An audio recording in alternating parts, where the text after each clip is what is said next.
She thought he was the maintenance guy, until he became her boss on Monday. By Friday afternoon, half the office had already decided the new boss would be terrible. The other half thought he would be worse. Chloe Martinez belonged firmly to the second group. The Seattle branch of North Star Design had spent 3 weeks preparing for a leadership change. Their regional director had retired unexpectedly, corporate headquarters was sending someone new, and nobody seemed to know much about him. That uncertainty was making everyone nervous, especially Chloe, because uncertainty had a way of finding her paycheck. She stood near the office coffee machine staring at an email labeled Monday Morning All Hands Meeting, while her coworker Jenna dramatically predicted the future. He'll cut staff. He hasn't even arrived yet. That's exactly what someone planning layoffs would do. That makes no sense. It makes emotional sense, which unfortunately was how most office rumors worked. By 5 o'clock, Chloe's stress level was high enough to qualify as a weather system. She grabbed her laptop bag, said goodnight to the remaining employees, and headed toward the elevators. The building was nearly empty. The doors opened. She stepped inside, and immediately noticed she wasn't alone. A man crouched beside the control panel with a toolbox open beside him.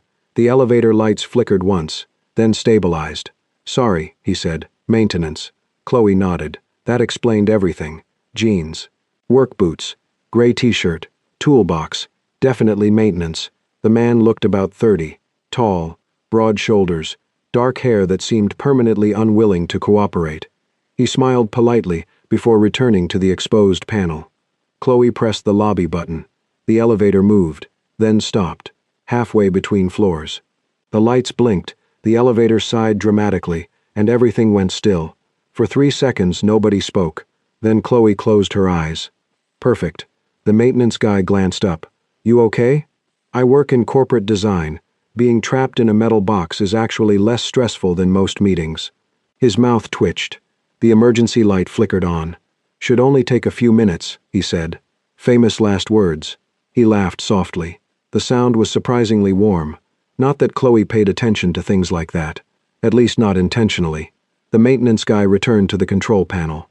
Chloe leaned against the wall, and because stress had completely eroded her ability to filter thoughts, she started talking.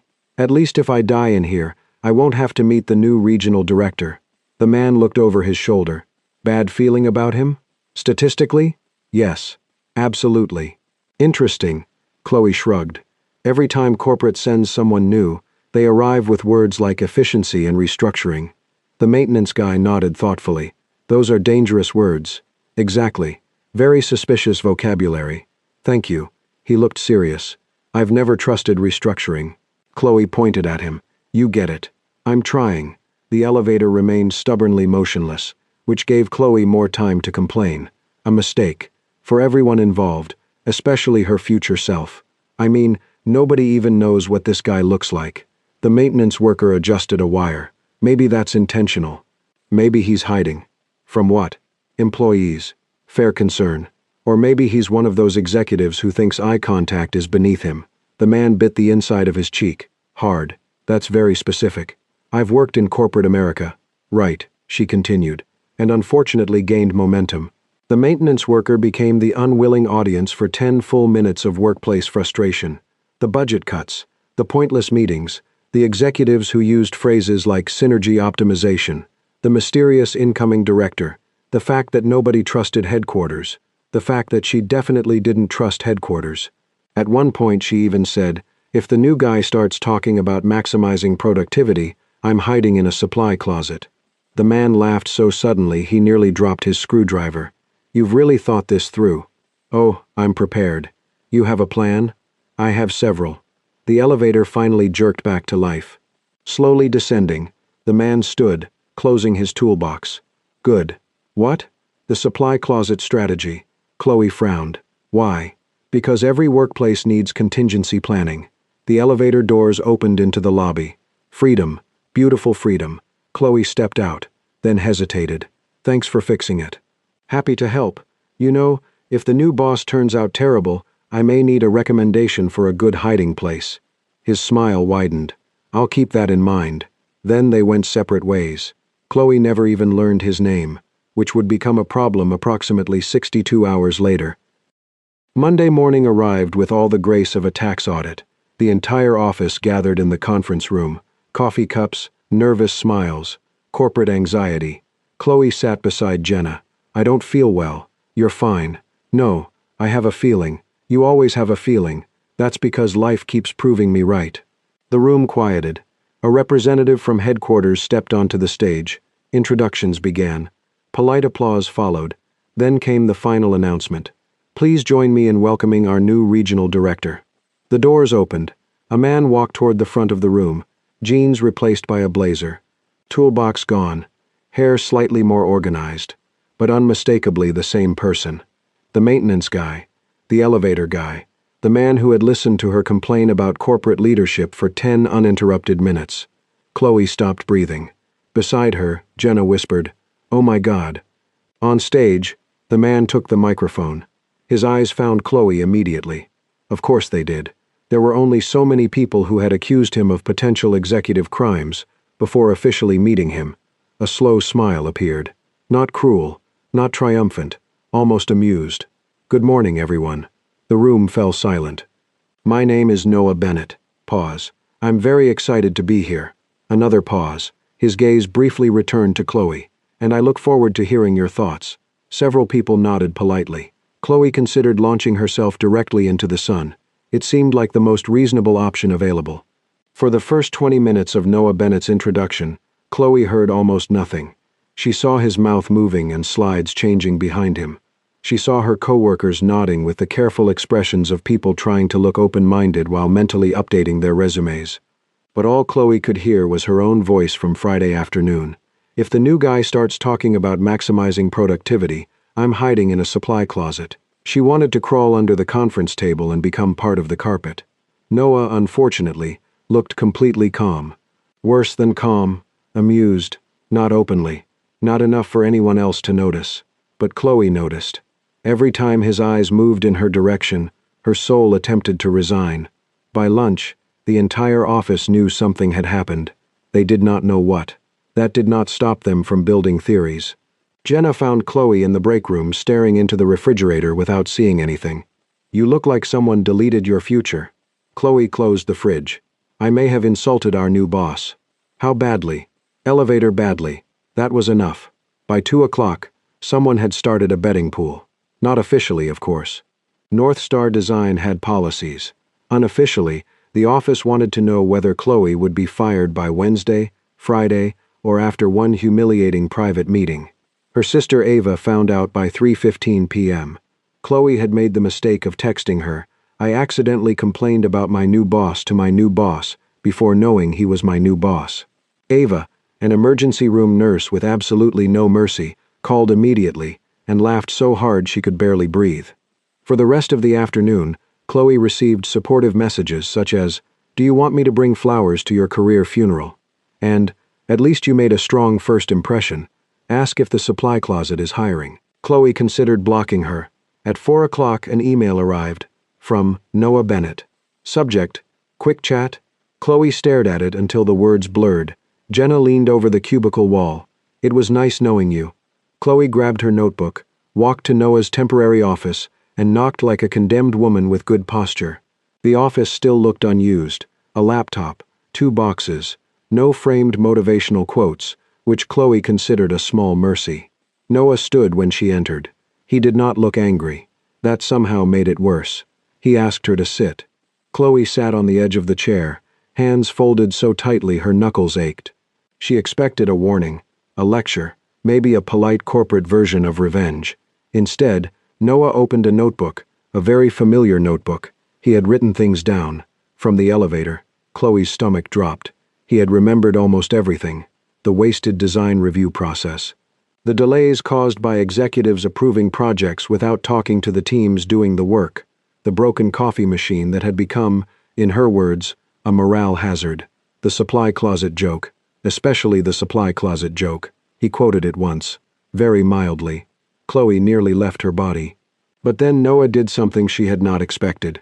He asked which parts she had meant, not as a trap, as a question. At first, Chloe answered carefully, too carefully.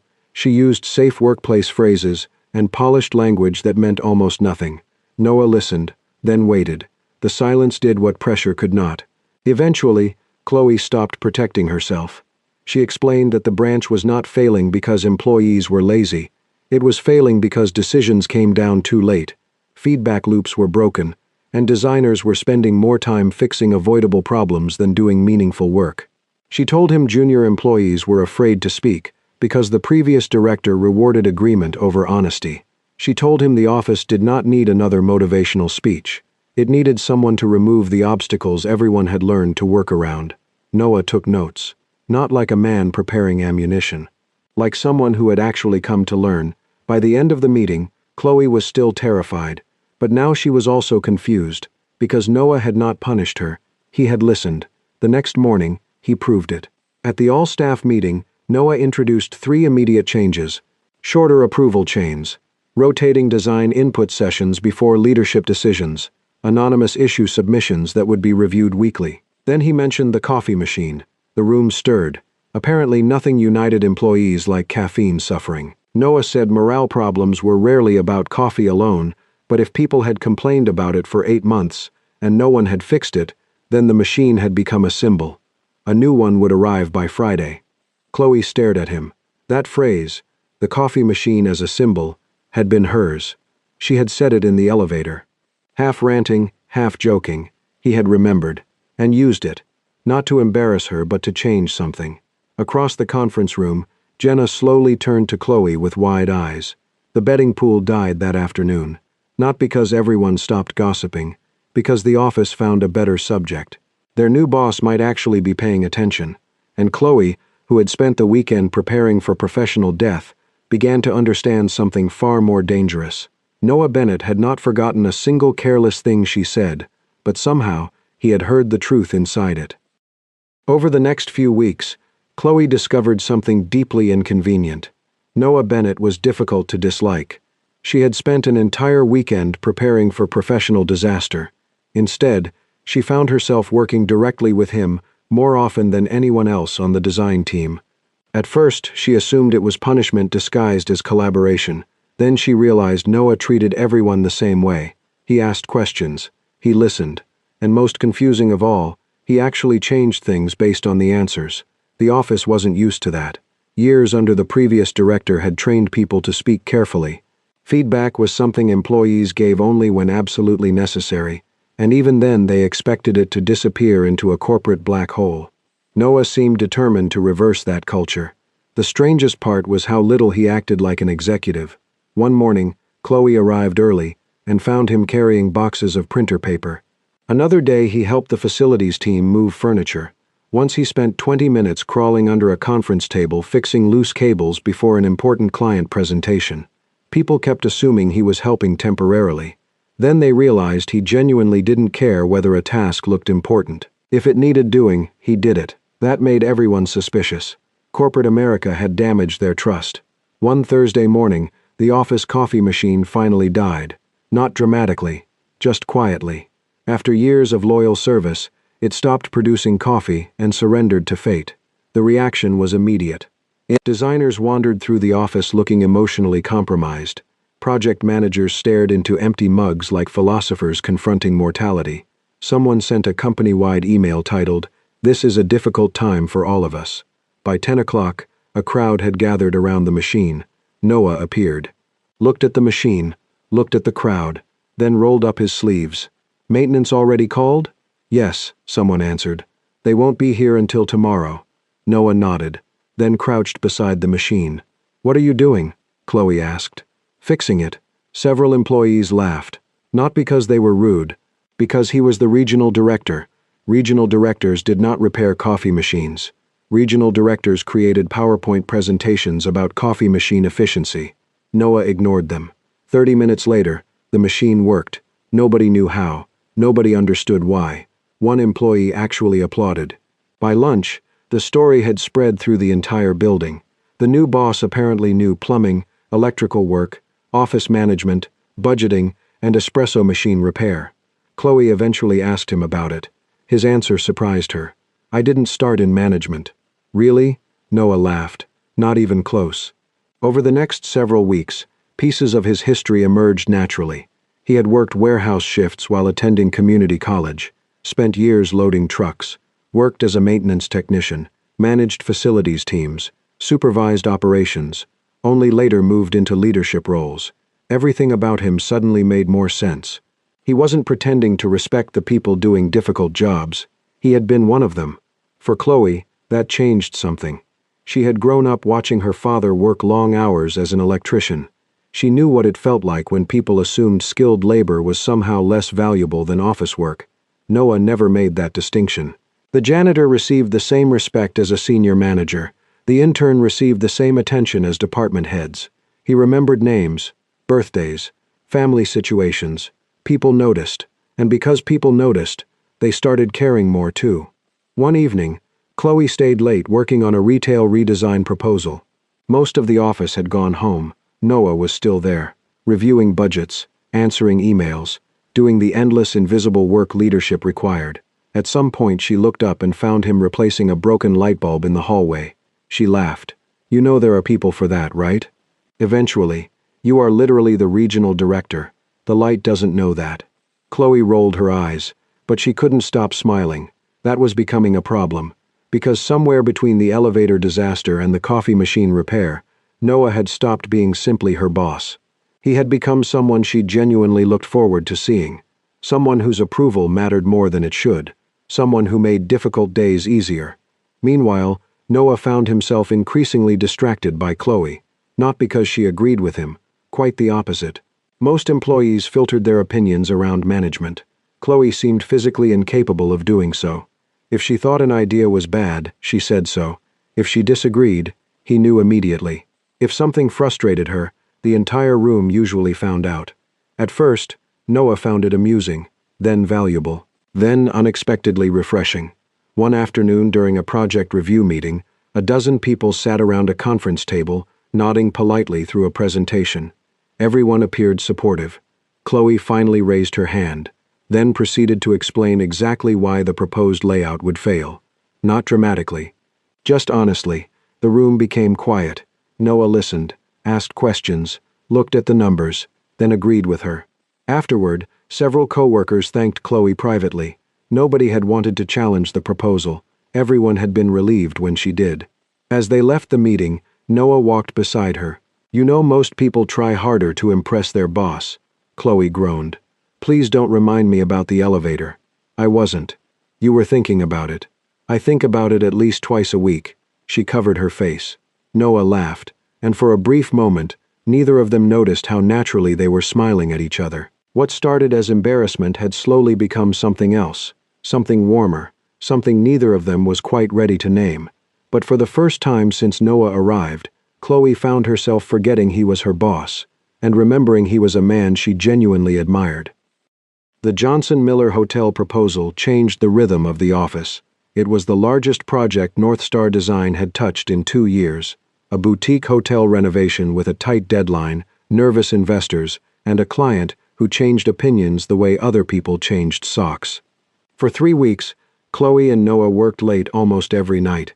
At first, the extra hours were strictly professional: floor plans, material samples, budget revisions, client notes. Then slowly, the conversations between tasks became harder to classify. Noah told Chloe he grew up in a small apartment above a laundromat with a mother who worked night shifts and a father who disappeared whenever bills became too real. He got his first warehouse job at 17, not because he was ambitious, but because rent was due. Chloe told him about her father coming home with burned hands and tired eyes after electrical jobs, and how she learned early that people respected polished presentations more than the people who built the walls those presentations were shown on. She admitted that she always felt like she had to prove she belonged in rooms where other people seemed born comfortable. Noah understood that too well. That was the dangerous part, understanding. It made the late nights feel intimate, even when they were sitting 3 feet apart under fluorescent lights, arguing about carpet texture. Chloe began bringing extra coffee. Noah began saving her the last blueberry muffin from the cafe downstairs. Neither mentioned it. Everyone noticed. Jenna noticed. Ava noticed through texts alone, which Chloe found disturbing. Even the office seemed to notice, becoming quieter whenever the two of them laughed in the conference room after dark. Still, Noah kept careful boundaries. He never touched her unnecessarily, never complimented anything too personal, never let a conversation drift too long before returning to work. And somehow, that restraint made Chloe want him more. The project finished on a Thursday night at 11:42 p.m. The final renderings were sent. The budget was approved. The client replied with 3 words, "This is perfect." Chloe stared at the screen, then laughed from sheer exhaustion. Noah leaned back in his chair and closed his eyes. For a moment, they simply sat in the empty office, surrounded by coffee cups, fabric samples, and the strange quiet that follows surviving something difficult together. Chloe stood to gather the files. Her hand brushed his. Both of them stopped. It was nothing, less than nothing, but after weeks of not saying what they both knew, it felt like a confession. Noah looked at her. Chloe did not step back. For one suspended second, the whole office seemed to hold its breath. He moved closer. So did she. Almost. Close enough that Chloe could see the exhaustion in his eyes, and the want. Then Noah stepped back, carefully and painfully. "I'm your boss," he said. The words landed harder than a rejection, because they were not rejection. They were responsibility. Chloe looked away first. "Right." His voice softened. "Chloe, no, you're right." She forced a smile that fooled neither of them. The room felt colder now. More fluorescent, less magical. Noah picked up his jacket, jaw tight, eyes full of everything he refused to take. That night, Chloe drove home with the radio off. For the first time, she understood that wanting someone was not always the hardest part. Sometimes the hardest part was respecting the line that kept both of you safe. The Johnson Miller Hotel project should have saved the branch. For 1 week, it looked like it would. The client praised the redesign. The investors approved the concept. The office celebrated with grocery store cupcakes and the kind of exhausted joy that came after weeks of surviving on caffeine and shared panic. Then corporate called. There was a problem, not with Chloe's design or the team's work. The issue came from a budget approval change made above Noah's level, a last-minute executive decision that promised the client savings without confirming supplier costs. By the time anyone caught it, the numbers no longer matched the proposal. The client was furious. Corporate wanted someone accountable, someone visible, someone replaceable enough to calm the situation. Noah became that someone. The atmosphere in the office shifted overnight. Meetings grew quiet. Emails became careful. People who had laughed beside Noah a week earlier now avoided his office door, as if loyalty might be contagious. Chloe watched him carry the blame with a calmness that made her angry. He did not throw anyone under the bus. He did not name the executive who had changed the numbers. He did not blame the design team. Instead, he stood in front of everyone and said the failure was his responsibility. That was the moment Chloe knew. Not because he was noble, because it hurt to watch him disappear behind duty. She loved him, and there was nothing romantic about realizing it while he was being quietly destroyed. 2 days later, Noah was asked to resign. The word spread through the office before lunch. By 3, Chloe found him packing his office. Not dramatically, just one cardboard box, a notebook, a jacket, the coffee mug someone had given him after he fixed the machine. He looked up when she entered. "I'm protecting the team," he said, before she could speak. Chloe hated that he knew exactly why she was there. "This wasn't your fault." "No, but it happened under me." "That's not the same thing. To corporate, it is." Her hands shook at her sides. "So you're just leaving?" "If I fight this publicly, they'll start looking for other names. Yours, Jenna's, everyone who touched the project." Chloe felt the fear rise, old and familiar, the fear of being too small in a room full of people with titles. Then something steadier rose beneath it. For once, she did not shrink. The next morning, Chloe walked into the board review with a folder, a flash drive, and every ounce of courage she had spent years pretending she already had. Noah was there.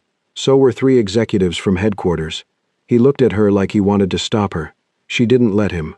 Chloe presented the timeline.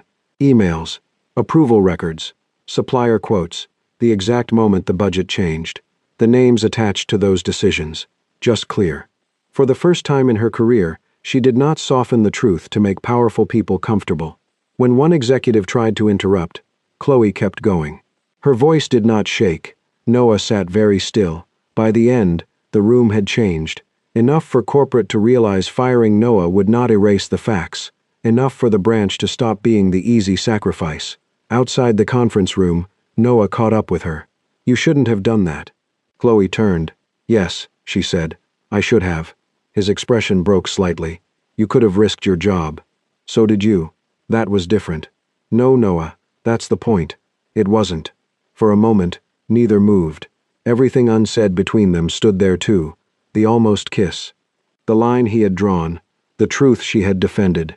Then Chloe added quietly, "You taught us that people matter more than titles." I was just paying attention. Noah looked at her like she had just fixed something in him he didn't know was broken. And this time, Chloe did not look away. 3 months later, the Johnson Miller Hotel opened on schedule. No one at corporate called it a miracle. They called it a successful recovery of a complex account, because corporations had a talent for making redemption sound like a quarterly report. But the branch knew the truth. The project survived because people finally told the truth, and because Noah Bennett had built a team brave enough to do it. Noah was not fired. The executive who changed the budget was quietly reassigned to a role with a longer title and fewer decisions. Chloe did not get punished. In fact, she was asked to lead the next major concept review. She said yes before fear could talk her out of it.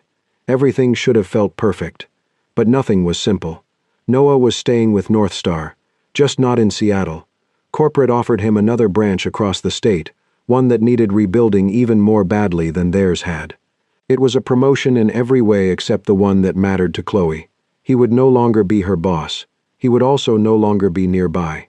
On his last Friday, the office threw him a farewell lunch. The new coffee machine was decorated with a tiny paper crown. Jenna gave a speech that made 3 people cry and 1 person pretend to check email. Ava sent Chloe a text. "This is your moment. Do not emotionally trip over furniture." Chloe ignored it. After everyone left, she found Noah near the elevators with 1 box in his hands. The same elevators, of course. He looked at her and smiled softly. "So," he said, "if we met again in an elevator, would you still think I'm maintenance?" Chloe laughed. "No." He sighed dramatically. "That's disappointing. I'd think you're the guy who fixes things." His expression changed. Chloe stepped closer. "No matter what your job title says." For a moment, the hallway was quiet. Then Noah set down the box. Carefully, like he was setting down every reason he had been holding himself back. "I'm not your boss anymore," he said. "Technically, you still are until 5. He checked his watch. 4:58. Chloe smiled. "We can wait 2 minutes." They did, standing there in the hallway like 2 people who had waited much longer than that already. At 5 o'clock, Noah reached for her hand. This time, there was no line between them that mattered more than the truth. The elevator doors opened. Chloe looked inside, then back at him. "Try not to get trapped with any angry employees." "I make no promises." They stepped in together. As the doors closed, Noah glanced at the control panel. "You know," he said, "this thing still makes a weird sound between floors." Chloe leaned against the wall. "Maintenance should really look at that." Noah turned to her, amused. "Should I be offended?" "No," she said. "You should be useful." He laughed, and when the elevator began to move, Chloe remembered the first time they had stood there. Her ranting, him listening, both of them mistaken in different ways. Now there was no toolbox, just 2 people who had learned that first impressions could be wrong, and still lead somewhere right. Dating Noah Bennett turned out to be surprisingly inconvenient. Noah's new branch was 3 hours away, which meant their relationship began with calendars, bad highway coffee, and video calls where one of them was always exhausted enough to forget what they were saying mid-sentence. Ava called it romance with mileage reimbursement. Chloe called it temporary. Noah called it worth it. That was the kind of thing he said quietly, without drama, usually while carrying her suitcase or fixing something in her apartment she had not admitted was broken. Their first real date happened 2 weeks after he moved. No conference room, no corporate policy hovering over them like a judgmental ghost, just a small Italian restaurant halfway between their cities where Chloe arrived 10 minutes late because traffic was terrible and Noah stood when he saw her like she was worth waiting for. She almost made a joke, then didn't. Because sometimes sincerity deserved to survive unmocked. They learned each other slowly. Chloe learned Noah hated olives but kept forgetting that he hated olives until they were already on his plate. Noah learned Chloe became terrifyingly competitive at trivia night and once argued with a host over whether teal counted as blue. Chloe learned he sent practical texts that somehow became romantic. Your tire pressure is low. Also, I miss you. Noah learned she used humor when she was scared, and that if she said, I'm fine, while alphabetizing receipts, she was absolutely not fine. Some weekends he came to Seattle, other weekends she drove to him. His new branch was messier than the old one had ever been, and Chloe watched him begin again, listening, repairing, earning trust one small action at a time. She saw how tired leadership made him, how much he gave away before admitting he needed anything back. So she started showing up with food, not fancy food, mostly sandwiches, soup, and once a box of cupcakes that tipped over in her car and arrived looking like frosting had survived a natural disaster. Noah ate them anyway. They're structurally compromised, he said. They have feelings. They have no roof. You fix things, remember? He smiled and took another bite. Their romance did not become perfect. It became real. They argued once about distance. Chloe worried she was building her life around waiting for weekends. Noah worried he was asking too much of her without meaning to. For a few days, both of them became painfully polite, which Ava diagnosed as emotional food poisoning.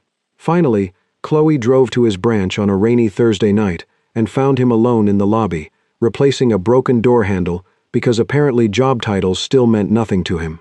She stood there dripping rainwater on the floor and said she did not want a love that existed only in the spaces left over after work. Noah put down the screwdriver, then admitted he was afraid that if he needed her too openly, he would become one more thing she had to carry. That was the first time Chloe understood how deeply they were still learning. She crossed the lobby, took his hand, and told him love was not an unpaid internship. He laughed, then kissed her in the middle of the lobby while rain tapped against the glass doors. After that, they got better at asking. Chloe applied for a senior designer role that allowed partial remote work and occasional travel between branches. She got it because she had earned it, not because of Noah. In fact, he recused himself from every conversation connected to her promotion so aggressively that HR thanked him twice. Ava celebrated by sending a cake that read, "Congrats on not dating your boss anymore." Chloe was horrified. Noah laughed for 5 full minutes. 6 months after the elevator, Chloe and Noah found themselves back in the Seattle office for a joint presentation. The same elevator doors opened. They stepped inside together. This time, Chloe pressed the lobby button. The elevator moved. For one long second, they stared at each other. Chloe whispered, "No." Noah slowly looked at the control panel, then at her. "I can explain." She pointed at him. "Do not touch anything." He held up both hands, smiling. For once, they waited for maintenance, and while the elevator hung between floors, Chloe leaned her head against Noah's shoulder. Just the two of them in the same small metal box where everything had started wrong, and somehow led them exactly where they needed to be. Before you go, take a moment to think about what this story is really about. At first, it seems like a story about a misunderstanding. A woman mistakes a man for a maintenance worker. Sometimes the first impression isn't wrong because we didn't see the person. It's wrong because we only saw one small piece of them. And real love begins when we become curious enough to see the rest. Noah wasn't impressive because he became a director. He was impressive because he would have been the same man even if nobody knew he was one. So here's a question for you. Have you ever completely misjudged someone when you first met them? Or has someone ever underestimated you because of your appearance, job, background, or first impression? What happened afterward? Share your story in the comments below. You never know who might need that reminder today. And if this story touched your heart, please like this video and subscribe to Soul Stirring Stories. Thanks.